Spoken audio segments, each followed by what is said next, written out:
la souffrance, en fonction des doctrines, existe et en fonction des doctrines, n'existe pas. Parce qu'en fait, si c'est une émotion, c'est toi qui décides de la classifier. Ouais.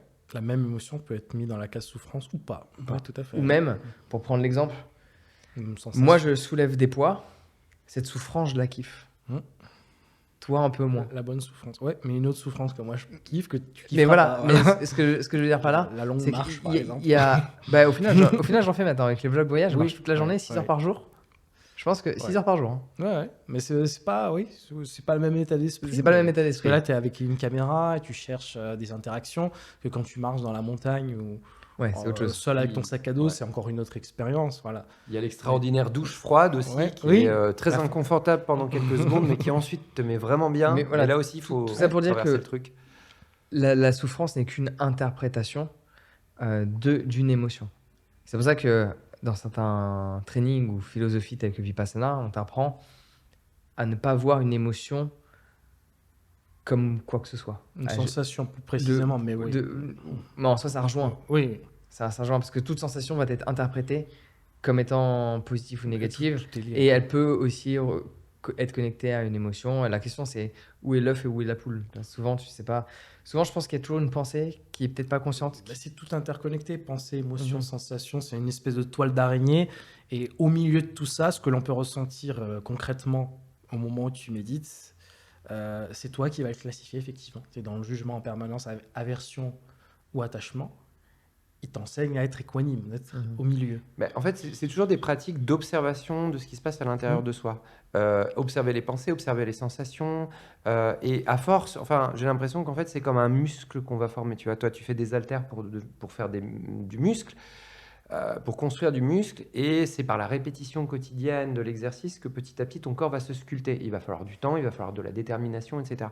Et c'est exactement pareil à l'intérieur, en fait. Tu vas te muscler, tu vas muscler ta conscience, muscler ta vigilance intérieure. Ce qui fait que tu vas être davantage présent parce que à un moment, ça va devenir plus un réflexe. Tu vas être dans telle ou telle situation et avant d'être en train de réagir spontanément sur un vieux schéma émotionnel, etc., tu vas observer ce qui se passe à l'intérieur de toi, ce qui va te permettre justement de ne pas être dans une forme de réactivité un peu pavlovienne, comme on dit, hein, c'est un truc action-réaction un peu mécanique, et justement observer ce qui se passe à l'intérieur de toi, donc revenir à ce qu'on appelle la présence. La présence, c'est de la conscience mise sur des sensations, même tout à fait infimes, comme à Vipassana, effectivement, la sensation de l'air qui rentre et qui sort de la narine.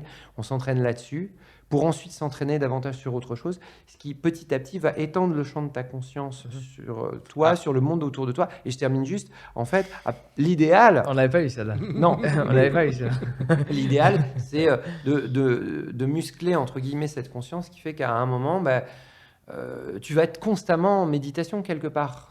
Tu vas être dans une conversation, elle va être méditative parce que tu vas être à l'écoute du moment, de ce qui se passe, de L'écoute l'autre. active. Tu vas savoir aussi te mettre en retrait lorsqu'il le faut, intervenir lorsqu'il est bon que tu puisses intervenir, être dans en fait ce moment opportun que les philosophes grecs appelaient le kairos. C'est la petite minute culturelle, c'est le moment créatif justement, le moment où la chose va être là où elle doit être au bon moment. Voilà, l'instant qui va être créateur et qui va permettre justement à l'énergie de circuler correctement. Et ça produit un sentiment de plénitude à l'intérieur de soi. Et ça, on peut s'en rendre compte aussi au moment où on le vit, parce qu'on se dit, ah là, effectivement, j'atteins un état où je suis vraiment bien. Le problème, c'est que c'est toujours fugace et il faut toujours remettre 100 fois. Mais tu sais que c'est vraiment un muscle parce que si tu médites très souvent, pas mal d'heures, chose qui me paraît depuis un petit moment de méditer plusieurs heures, mais tu sens littéralement ton cortex préfrontal se contracter. Je suppose que ça t'est déjà arrivé le Ça truc. vibre ici, ouais. Ça, tu C'est sens. pas, c'est pas obligé que ce soit plusieurs heures d'ailleurs. Oui, ça peut être moins, mais une concentration intense Mhm. pour mieux définir la chose. Tu sens vraiment. Donc, c'est pas forcément le troisième œil comme on aime le définir. Hein. En fait, parce que concrètement, ton cortex préfrontal se contracte et grossit avec le temps. Donc, je pense pas que le cortex préfrontal est considéré comme un muscle. Je ne pense pas. Je pense qu'il est plus considéré comme Je saurais pas étant dire.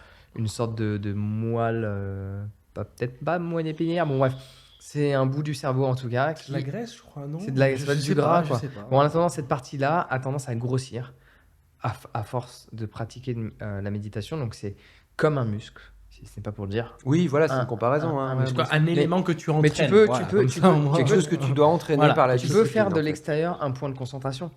C'est juste que moi, j'ai tendance à préférer travailler ce qui est plus difficile pour moi. Par exemple, ça, le silence. C'est ma faculté, c'est pour ça que je vis dans des endroits silencieux et que je ne vis pas dans une ville aussi bruyante que Paris, mais que ça me fait plaisir d'être là. C'est que c'est mon point de concentration le plus simple à avoir. Quand je veux être still, quand je veux être présent, quand je veux être calme, écouter les silences. Et donc, du coup, dans ma pratique régulière, c'est pas ce que je fais. J'ai tendance à le faire vraiment quand je pense trop. Et là, je me dis, bon, allez, on va là-dessus parce que sinon, je vais passer 20, 30 minutes à juste penser.